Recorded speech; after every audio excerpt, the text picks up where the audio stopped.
He reaches into a bag, stares his victim dead in the eye, and says 5 chilling words. "Touch me and see what happens." Seconds later, a 17-year-old boy is dying with a knife in his chest.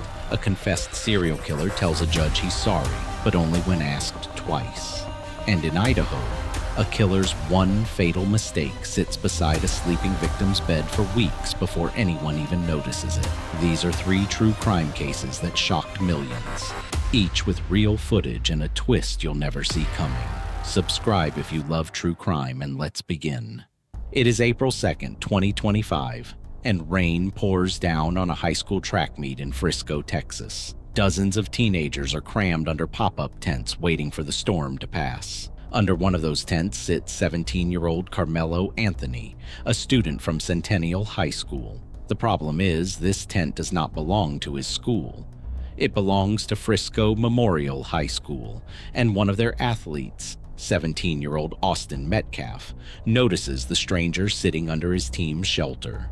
Witnesses later testify that Metcalf calmly asks Anthony to leave. Anthony does not move. He is asked again and again. One witness would later tell the courtroom that Anthony was told to leave roughly 15 times before anything happened. 15 times he stayed exactly where he was, while the rain kept falling around him. Then, according to multiple students standing just feet away, Anthony reaches into his bag. He does not pull anything out yet. He simply puts his hand inside it, looks at Metcalf, and says the words that would later be repeated in front of a jury more than once. "Touch me and see what happens." One witness would testify that Anthony said it not once, but 5 separate times, almost daring Metcalf to make the first move. Witnesses say Metcalf, still calm, tells him he is not going to touch him, even mocking him by pointing out that nobody believed there was anything dangerous inside that backpack at a track meet. But the tension keeps building, and after several more minutes of arguing, Metcalf finally pushes Anthony.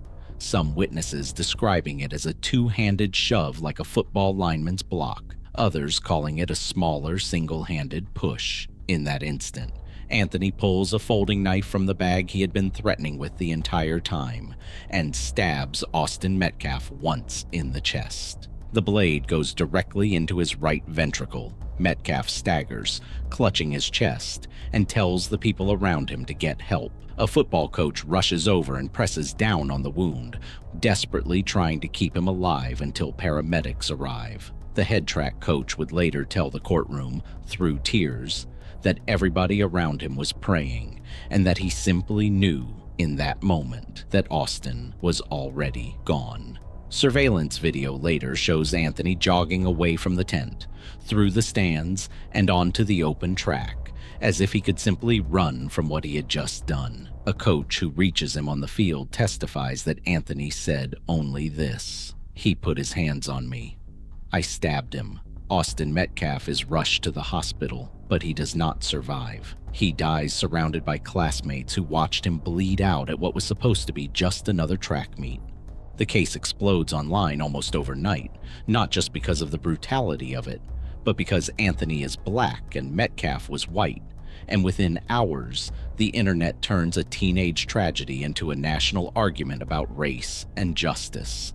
Crowdfunding pages spring up for both families, raising hundreds of thousands of dollars combined, while activists on opposite sides descend on the courthouse. More than a year later, in June 2026, the trial finally begins, and it becomes one of the most heavily guarded court cases in Texas history, with the judge banning all cameras and electronics from the courtroom. For nearly a week, the jury hears emotional testimony from more than 20 witnesses, almost all of them teenagers who watched a boy die in the rain. The defense argues self-defense, claiming Anthony panicked the moment he was pushed and reacted out of pure animal fear, with his attorney telling jurors that Texas law does not require someone to wait until they're hit before defending themselves. The prosecution calls that argument exactly what they believe it to be: a lie.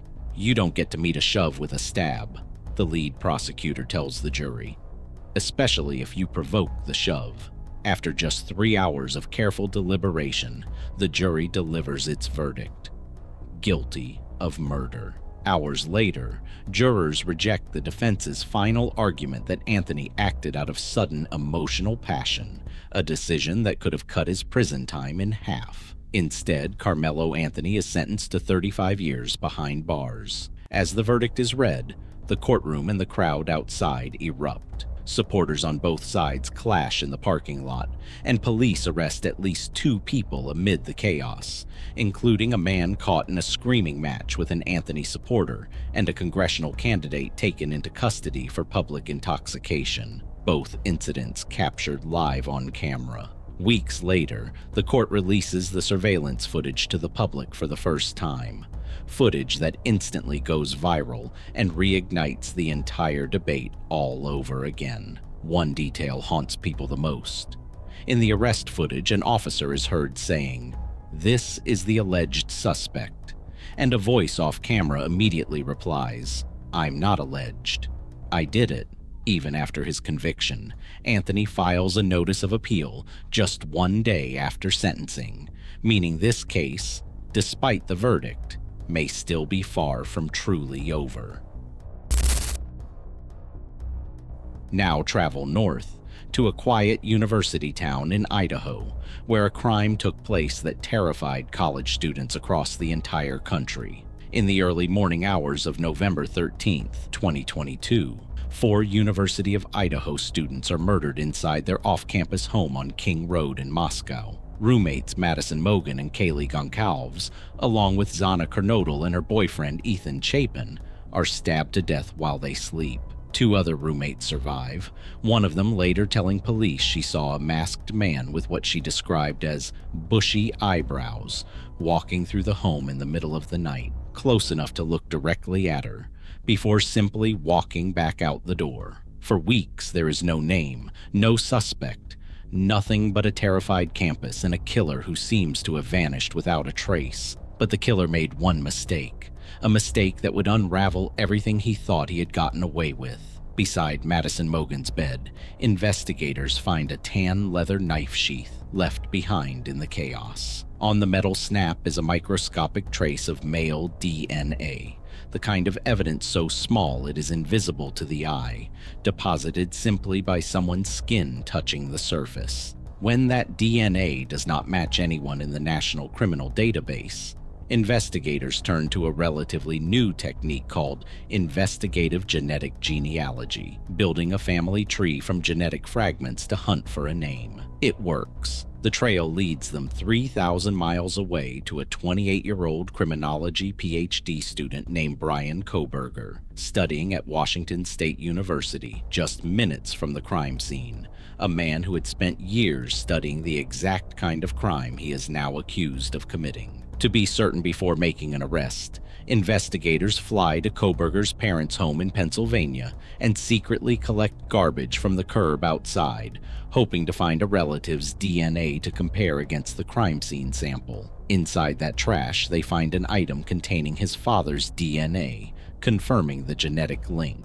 Combined with surveillance footage capturing a white Hyundai Elantra, the exact make and model Kohberger owned, circling the neighborhood multiple times before the murders and speeding away at roughly 4:20 in the morning, plus records showing he had purchased a similar knife and sheath online months earlier. Investigators finally have enough. Bryan Kohberger is arrested at his parents' home just weeks after the killings, brought in quietly in the middle of the night. For more than 2 years, the case crawls toward what was expected to be a massive televised death penalty trial that legal analysts predicted could last several months. Then, in July of 2025, just weeks before that trial was set to begin, Kohberger suddenly changes his plea to guilty on all 4 counts of murder, avoiding execution as part of a deal with prosecutors. At his sentencing, the courtroom is packed with grieving families and the 2 surviving roommates, who describe a trauma that will never fully heal. One tells the court she checks her room every night to make sure no one is hiding inside it, while the other says all she can do some nights is scream because the grief is simply too heavy to carry. When Kohberger is finally given the chance to explain why he did it, he says 4 words: "I respectfully decline." He is sentenced to 4 consecutive life terms without parole, and to this day, His motive has never been revealed. The judge himself admits in court that he could never force Kohberger to speak the truth even if the law allowed it. Court filings made public in 2026 would later show the 4 victims suffered more than 150 stab wounds combined, a number so brutal that even hardened investigators struggled to process the scene, and that 3 of the victims never even had the chance to wake up. And then there is the case that haunted Long Island for more than 30 years before it finally cracked wide open. Beginning in 2010, the remains of multiple women begin turning up along a desolate stretch of Long Island known as Gilgo Beach, their bodies wrapped in burlap and discarded along a remote parkway. Investigators link the deaths of several young women, many of them sex workers who had vanished after meeting clients online. But for over a decade, the killer is a ghost. No name, no face.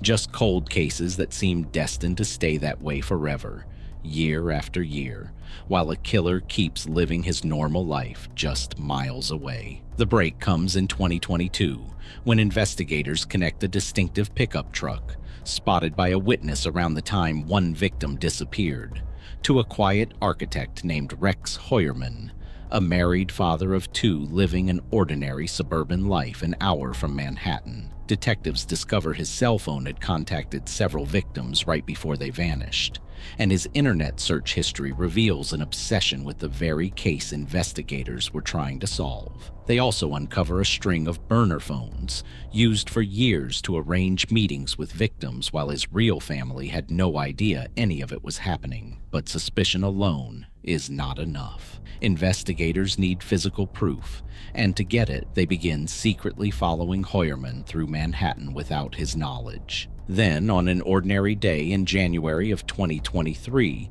surveillance officers watch Heuermann finish a slice of pizza and toss the box into a garbage can on 5th Avenue. The moment he walks away, investigators retrieve it. Lab technicians extract DNA from the leftover crusts and compare it to a degraded hair sample recovered years earlier from the burlap used to bind one victim. The results come back a match, with more than 99% of the population excluded as a possible source. A man's appetite for pizza had just unraveled a serial killer's 30-year secret. In July of 2023, Rex Heuermann is arrested, and as more victims are linked to him over the following 2 years, his case expands far beyond anyone's expectations. Investigators later uncover something even more disturbing on his devices: a detailed planning document outlining how to dispose of a body, avoid leaving DNA, and escape capture.